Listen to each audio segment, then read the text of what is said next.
Hello everyone, Assalamu alaikum, Namaste, Sat Shri Akal. Welcome back to your on YouTube channel. This is me Saima Pirzada and you're watching Saima Pirzada Reaction channel. तो कैसे हैं आप लोग? So दोस्तों आज हम video देखने वाले हैं भारत जो कि ऑयल बाय करता था अरब कंट्रीज से. सो उसके बाद जब नुपुर शर्मा का इश्यू हुआ और उसके बाद से जो है वो भारत ने जो है वो उनसे ऑयल बाय करने से मना कर दिया. तो ये वीडियो कुछ ऐसा है कि उनसे जितने भी प्रोजेक्ट थे ऑयल से रिलेटेड कच्चा ऑयल बाय करने का, तो वो ऑयल जो है अब बाय नहीं करेंगे. और मतलब कि 41,000 समथिंग जो ऑयल का इनका था बिजनेस वगैरह उनसे ट्रेड का था, तो वो हो गया है कैंसिल भारत की तरफ से. तो देखते हैं कि इसमें क्या मज़ीद बताया जा रहा है, क्योंकि अरब कंट्री का तो काम ही सारा ऑयल से है, आपको पता है. तो ऑयल जो है वो अगर भारत लेना बंद करेगा तो जाहिर सी बात है, और वो भी इतनी ज़्यादा क्वांटिटी में, तो जाहिर सी बात है उनको बहुत ही ज़्यादा नुकसान होगा आने वाले वक्त में. So guys let's start the video. Original video का लिंक आपको नीचे डिस्क्रिप्शन में मिल जाएगा, सो आप ओरिजिनल वीडियो वहाँ से देख सकते हैं. और अगर मेरे चैनल पर न्यू है तो सब्सक्राइब करना मत भूलिएगा. So let's start the video.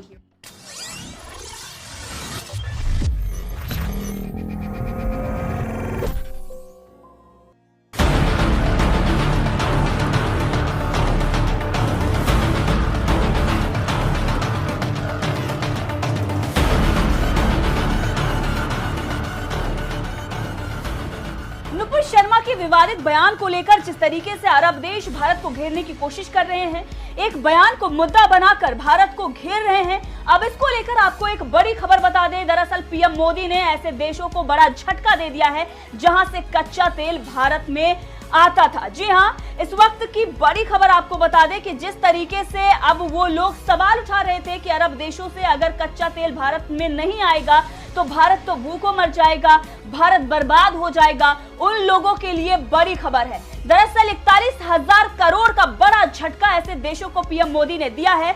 इस वक्त अरब देश एक बयान को मुद्दा बनाकर भारत को घेरने की कोशिश कर रहे हैं. अब ऐसे में भारत में बैठे बहुत सारे लोग हैं जो अरब देशों पर निर्भरता को लेकर मजाक बना रहे हैं. पीएम मोदी ने इसके बाद ये ठान लिया है कि वो झुकने वाले नहीं हैं, ना ही किसी विवाद में पड़ने वाले हैं. विकास और देश हित में ही वो काम करने वाले हैं. भले ही पूरे देश में विवाद चल रहा हो, हिंदू मुस्लिम चल रहा हो, लेकिन पीएम मोदी लगातार भारत को आत्मनिर्भर बनाने में लगे हुए हैं. जी हाँ, बड़ी खबर आपको बता दें कि किस तरीके से भारत ने उन देशों को उनकी औकात बता दी है जिनको ऐसा लगता है कि उनके बिना भारत आगे नहीं बढ़ सकता, और अगर उसने कच्चा तेल बंद कर दिया तो भारत बर्बाद हो जाएगा. भारत लगातार आत्मनिर्भर बन रहा है और इससे किसानों को कैसे फायदा होगा ये भी हम आपको बताएंगे. दरअसल हम आपको वो बात बताने जा रहे हैं जो आपको कोई नहीं बता रहा कि किस तरीके से अब गन्ने के रस से कारें चलेंगी, दौड़ेंगी. जी हाँ, ये बड़ी खबर है. और कच्चा तेल जो बाकी देशों से, अरब देशों से आता था, अब उस पर निर्भरता भारत की जो है वो कम होने जा रही है. आपने कुछ दिनों से देखा है कि भारत में हिंदू मुस्लिम का विवाद चल रहा है और इस पर मोदी सरकार ये दिखाना चाहती है कि वो किसी भी विवाद में नहीं पड़ना चाहती. इसीलिए लगातार वो उन नेताओं पर कार्रवाई कर रही है जो किसी प्रकार की बयानबाजी कर रहे हैं, और अपने प्रवक्ताओं को भी उसने सचेत कर दिया है कि किसी भी प्रकार की बयानबाजी वो बर्दाश्त नहीं करेंगे. लेकिन ये जो फैसला मोदी सरकार या फिर बीजेपी के द्वारा लिया गया है, ये किसी दबाव में नहीं लिया गया है, बल्कि अब मोदी सरकार और बीजेपी विकास के रास्ते पर चल रही है. वो नहीं चाहती कि भारत देश किसी भी तरीके से पीछे जाए, और जिस तरीके से पूरी दुनिया में विवाद चल रहे हैं, जिस तरीके से महंगाई बढ़ती जा रही है, भारत सिर्फ और सिर्फ विकास के रास्ते पर अग्रसर होना चाहता है. और इसीलिए वो हिंदू मुस्लिम मुद्दे को हवा नहीं देना चाहता है. देश में किसी भी प्रकार के दंगे नहीं चाहते हैं और सिर्फ महंगाई से ही लड़ना चाहते हैं. अगर उन्होंने कोई फैसला लिया देश के हित में, किसी के दबाव में नहीं. जी हाँ, लेकिन उसके बाद भी जो लोग खुश हो रहे थे और ये कह रहे थे कि भारत बर्बाद हो जाएगा, भारत तो पूरी तरीके से अरब देशों पर निर्भर है, भारत के पास कच्चा तेल कहां से आएगा, उनके लिए बुरी खबर है. उन्हें बड़ा झटका लगा है. पीएम मोदी ने ही इस मामले को लेकर एक बड़ा बयान दिया है और उन्होंने बताया है कि भारत ने कच्चे तेल पर निर्भरता कम की है और 41,000 करोड़ का झटका उन देशों को दिया है जहां से कच्चा तेल भारत में आता है. पीएम मोदी ने इसको लेकर बयान दिया और कहा कि भारत ने समय सीमा से 5 महीने पहले पेट्रोल में 10% एथेनॉल मिश्रण का लक्ष्य हासिल कर लिया है। और पीएम मोदी ने इसमें आगे बात करते हुए ये बताया कि इससे देश में 27 लाख टन कार्बन उत्सर्जन भी कम हुआ है। जी हाँ, जो 10% एथेनॉल पेट्रोल में ब्लेंड किया गया है उससे 27 लाख टन कार्बन उत्सर्जन भी कम हुआ है, यानी कि पर्यावरण के दृष्टि से भी ये फायदेमंद साबित हुआ है। और साथ ही भारत को 41,000 करोड़ रुपए से ज्यादा की विदेशी मुद्रा बचत हुई है और पिछले 8 सालों में किसानों को 40,000 करोड़ रुपए से भी ज्यादा की आय हुई है, यानी कि जो पैसा बाहर जाता था वो तो देश में ही रहेगा, साथ ही किसानों की भी आय बढ़ेगी। और भविष्य में इसको लेकर मोदी सरकार नए नए प्लान पर काम कर रही है, इसके बारे में भी हम आगे आपको बताएंगे। ये बयान पीएम मोदी ने विश्व पर्यावरण दिवस के अवसर पर विज्ञान भवन में दिया है। विज्ञान भवन में मिट्टी बचाओ आंदोलन पर आयोजित एक कार्यक्रम को संबोधित करते हुए पीएम मोदी ने ये घोषणा भी की है। उन्होंने कहा है कि विश्व के बड़े आधुनिक देश न केवल धरती से ज्यादा संसाधनों का दोहन कर रहे हैं, बल्कि सबसे ज्यादा कार्बन उत्सर्जन भी उन्हीं के खाते में जाता है, यानी कि सबसे ज्यादा कार्बन उत्सर्जन विश्व के बड़े बड़े देश कर रहे हैं। पीएम मोदी ने अपने संबोधन में कहा कि आपको ये जानकर गर्व की अनुभूति होगी कि भारत इस लक्ष्य पर तय समय से 5 महीने पहले पहुंच गया है। पीएम मोदी ने कहा कि ये उपलब्धि कितनी बड़ी है इसका अंदाजा इसी से लगाया जा सकता है कि साल 2014 में भारत सिर्फ और सिर्फ 1.5% एथेनॉल की पेट्रोल में ब्लेंडिंग होती थी। साथ ही पीएम मोदी ने यह भी बताया कि इस लक्ष्य को हासिल करने की वजह से 27 लाख टन कार्बन उत्सर्जन कम हुआ और भारत को 41,000 करोड़ रुपए से ज्यादा की विदेशी मुद्रा की बचत हुई है। और साथ ही 8 सालों में किसानों को एथेनॉल मिश्रण से 40,000 करोड़ रुपए से ज्यादा की आय हुई है। पीएम मोदी ने देश के लोगों, किसानों और तेल निर्माता कंपनियों को भी इस उपलब्धि के लिए बधाई दी है। अब आपको यहाँ पर हम बता रहे हैं कि एथेनॉल का मिश्रण करके कैसे कच्चे तेल पर निर्भरता कम की जा सकती है और आने वाले दिनों में अरब देशों पर निर्भरता खत्म हो सकती है। यानी कि साफ शब्दों में अगर कहा जाए तो उन्हें उनकी औकात दिखाने के लिए कैसे एथेनॉल को पेट्रोल में ब्लेंड करके इस्तेमाल किया जा सकता है। अब सबसे पहले आपको समझाते हैं कि ये एथेनॉल है क्या। दरअसल एथेनॉल एक जैविक यौगिक एथाइल अल्कोहल होता है जो बायोमास यानी कि जैविक पदार्थों से बना ईंधन होता है। इसका अल्कोहलिक यानी शराब जैसे पेय पदार्थों में उपयोग होता है। इसकी सबसे बड़ी खासियत यही होती है कि इसका ऑक्टेन नंबर गैसोलीन यानी कि परंपरागत पेट्रोल से भी ज्यादा होता है। इससे ये पेट्रोल से भी ज्यादा कारगर माना जाता है। अब बात करते हैं कि पेट्रोल के साथ इसका मिश्रण कैसे होता है। वैसे तो एथेनॉल को पूरी तरह से वाहनों के ईंधन के लिए उपयोग में लाया जा सकता है, लेकिन इसके लिए वाहनों के इंजन आदि में कुछ बदलाव करने होंगे। लेकिन फिलहाल वर्तमान पेट्रोल में भी इससे मिलाने से इसका कारगर तरह से उपयोग हो सकता है। इसीलिए देश में कई जगह इसका उपयोग भी शुरू हो गया है। वाहन पर इसका क्या असर पड़ता है, अब इस पर बात करेंगे। बताया ये जाता है कि पेट्रोल में एथेनॉल मिलाने से वर्तमान वाहन में कोई भी प्रभाव नहीं पड़ता, क्योंकि एथेनॉल में ऑक्सीजन मिली होती है। इससे ईंधन के पूरी तरह से जलने में मदद मिलती है और इससे उत्सर्जन भी कम होता है और ये पर्यावरण के लिए बहुत बेहतर ईंधन बन जाता है। लेकिन इसकी कारगरता में कुछ बदलाव आ जाते हैं। अब बात करते हैं कि पेट्रोल में कितना एथेनॉल मिला है या फिर मिला सकते हैं। फिलहाल देश में कई जगह एथेनॉल 5 से 10% की मात्रा में पेट्रोल में मिलाया जा रहा है। इसकी शुरुआत 1 या 2% से हुई थी, लेकिन अब इसे 10% के लक्ष्य की ओर ले जाया जा रहा है। एथेनॉल की कीमत करीब 61 रुपए प्रति लीटर होती है। इसके वर्तमान में महंगे पेट्रोल में मिलाने से कीमत कम हो सकती है। अब आपको यहाँ पर यह भी बता देते हैं कि 2014 में यानी कि जब मोदी सरकार बनी थी देश में, उस वक्त एथेनॉल की पेट्रोल में ब्लेंडिंग सिर्फ और सिर्फ 1 से 2% तक होती थी और आज यानी कि 8 साल में ये ब्लेंडिंग 10% तक हो गई है और 2030 तक 20% का लक्ष्य रखा गया था। लेकिन रूस और यूक्रेन का विवाद और अब अरब देशों के रवैये को देखते हुए मोदी सरकार ने इस लक्ष्य को घटाकर 2025 तक कर दिया है।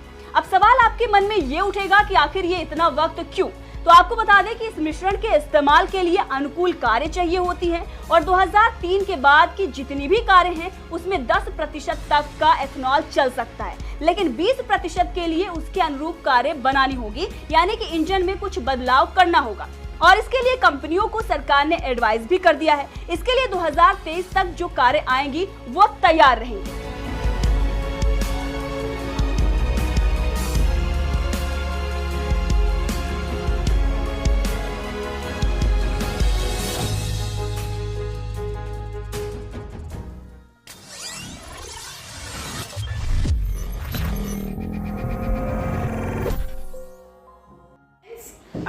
ये था हमारा आज का वीडियो जिसमें क्रूड ऑयल के बारे में बात करी जा रही है। मतलब कि ऑयल वो जो बाय किया जाता था अरब कंट्रीज से।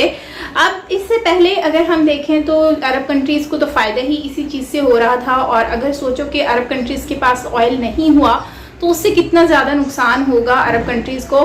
खैर ये तो पहले ही उनको ये बात सोचनी चाहिए थी कि वो जो चीज़ें कर रहे हैं तो उससे उनको कितना नुकसान हो सकता है। अब सोचें इंडिया ने उनसे मना कर दिया, क्योंकि इंडिया तो ऑलरेडी बाय कर ही रहा है ना।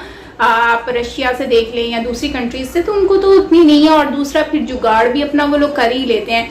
अब जैसे कि सबसे पहले तो इन्होंने क्या किया है कि अपनी इलेक्ट्रॉनिक जो बसेस हैं, कार्स हैं, उसके ऊपर फोकस करना स्टार्ट कर दिया है, ताकि जो है ये ऑयल की वजह से जो प्रॉब्लम होती है, दिक्कत होती है, उससे छुटकारा पाया जाए। ठीक है, उस पर फोकस हो रहा है और आने वाले सालों में हो भी जाएगा। अच्छा, उसके बाद अगर हम देखते हैं तो फिर ऑयल की बात कर लें तो वैसे भी अगर मैं एक बात बताऊं कि मैं इसमें ये सोच रही थी कि जो अरब कंट्रीज़ हैं उन्होंने तो भारत के ऊपर नुपुर शर्मा का जब बात आई तो उस पर काफ़ी ज़्यादा स्पेशली कतर जो है उन्होंने बहुत ही ज़्यादा इस बात को हाईलाइट किया और माफ़ी वगैरह इस टाइप की बहुत सारी चीज़ें डिमांड की, जो कि भारत को और स्पेशली मोदी गवर्नमेंट के लिए बहुत ही ज़्यादा डिफ़िकल्ट था, बीजेपी गवर्नमेंट के लिए, कि यार अब इसको किस तरह से हैंडल किया जाए। लेकिन जाहिर सी बात है बीजेपी गवर्नमेंट ने बहुत ही अच्छे तरीके से उनको टैकल किया है, अंडरस्टैंड किया है, उन सारी चीज़ों को समझने की कोशिश की है। तो इससे ये हुआ ना कि आने वाला वक्त जो है उससे बहुत ही ज़्यादा फ़ायदा हुआ दोनों कंट्रीज़ को। मतलब कि भारत के लिए फ़ायदा हो गया, लेकिन ये है कि भारत की जो बीजेपी गवर्नमेंट है उन्होंने जिस तरह से सारी चीज़ों को टैकल किया, सिचुएशन को हैंडल किया, वो बहुत ही ज़बरदस्त था। मेरे सामने तो ये बहुत ही ज़बरदस्त था। बाकी आप लोग मुझे बताएं कि ये ज़बरदस्त था कि नहीं था। बाकी ओवरऑल जो है ना मैं यही कहूँगी कि अच्छा है कि इससे अब जो फर्दर इन्होंने स्टेप लिया है उससे ये होगा कि जो किसान हैं उनकी मदद होगी, क्योंकि जाहिर सी बात है यार वो लोग बहुत ज़्यादा मेहनत करते हैं, दिन रात मेहनत करते हैं, और गर्मियों में भी काम कर रहे हैं, हर मौसम में काम कर रहे होते हैं, तो उनको मुआवजा बहुत कम मिलता है। तो अब जो उसका फ़ायदा तो आउट ऑफ कंट्रीज़ उठा रही हैं। तो ये बहुत ही अच्छी बात है कि अपनी कंट्री के जो किसान हैं, फार्मर हैं, उनको पैसे जो है वो उनके पास ज़्यादा आएंगे, मुआवजा ज़्यादा आएगा, क्योंकि उनसे चीज़ें ज़्यादा बाय की जाएंगी और उनको फैसिलिटीज़ ज़्यादा प्रोवाइड की जाएंगी गवर्नमेंट की तरफ से। तो ये इससे बहुत ही ज़्यादा फ़ायदा होगा और पैसा भी जो है वो कंट्री में ही रहेगा, ठीक है ना। और गन्ने की बात सुनकर तो मैं बहुत ही ज़्यादा शॉक्ड हो गई हूँ, क्योंकि शुगर कैन से मतलब कि ऑयल भी बन सकता है, ये पहली बार सुना है। मतलब कि एथेनॉल और ये सारा कॉन्सेप्ट मैंने पहली बार सुना है। इससे पहले मैंने कभी भी नहीं सुना कि गन्ने का भी कोई ऐसा रोल हो सकता है। हम तो सिर्फ उसको पेट ठंडा करने के लिए पीते हैं, और सुनने में आता है कि उससे हाजमा बहुत अच्छा होता है। इससे बढ़कर तो कभी मैंने सुना ही नहीं। और हाँ, शुगर बनती है उससे, ये सुना था, लेकिन मुझे ये नहीं पता था कि इससे इतना कुछ बनता है। वेल, बहुत ही अच्छी खबर है किसानों के लिए भी और पब्लिक के लिए भी कि भाई अपनी ही कंट्री में अब ऑयल मिला करेगा, और आने वाले वक्त में वैसे ही छुटकारा मिल जाएगा इन सारी चीज़ों से। और वैसे भी पाकिस्तान में तो इतना महंगा ऑयल हुआ है, आई होप कि पाकिस्तान भी इस तरह का कोई कॉन्सेप्ट अपना ले और ऑयल पेट्रोल जो है वो थोड़ा कम कर दे, ताकि महंगाई में भी फ़र्क आ जाए। तो गाइज, आपका क्या कहना है इसके बारे में ज़रूर शेयर करना कमेंट सेक्शन में। बाकी नो डाउट यार बहुत ज़बरदस्त स्टेप था, और मतलब कि आइडिया बहुत अच्छा है। इस आइडिया को अब और भी कंट्रीज देखना अडॉप्ट करेंगी, जैसे इंडियन जो आइडियाज़ हैं शैम्पू के और बहुत सारी चीज़ों के, तो वो किस तरह से लोगों ने अडॉप्ट किए हैं दूसरी कंट्रीज़ ने, तो सेम वैसे ही ये भी अडॉप्ट होगा, देखना आने वाले वक्त में। तो खैर, आपका क्या कहना है इसके बारे में ज़रूर शेयर करना कमेंट सेक्शन में। बाकी मिलते हैं नेक्स्ट वीडियो के साथ। अपना बहुत सारा ख्याल रखिएगा, और टिल देन टेक केयर। और मेरा एक चैनल है, दूसरा चैनल भी है, तो उसका लिंक भी आपको नीचे कमेंट सेक्शन में पिन किया हुआ मिल जाएगा, सो आप उसको भी वॉच करें, आपको मजा आएगा वीडियोस देखने में। सो मिलते हैं नेक्स्ट वीडियो के साथ। Till then take care, bye bye.